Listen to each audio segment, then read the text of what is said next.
Welcome to Luca and Miguel. Enjoy the video.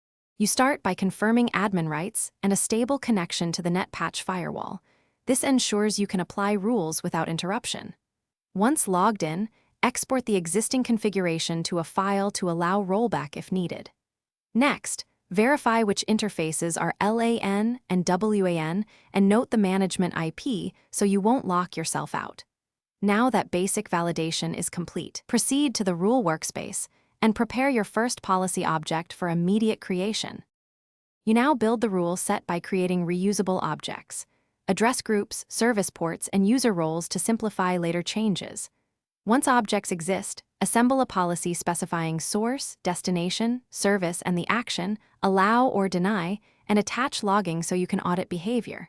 Make sure to place specific rules above broad ones to avoid accidental matches. If needed, use hit counts or time schedules. After saving, run a dry test with a limited IP to validate behavior before wider rollout. You finish by committing the configuration and closely monitoring logs and the session table for anomalies. Once done, test from representative internal clients and external probes to confirm traffic flow and blocked attempts behave as expected. If something goes wrong, enable targeted debug logging to capture packets and rule evaluation.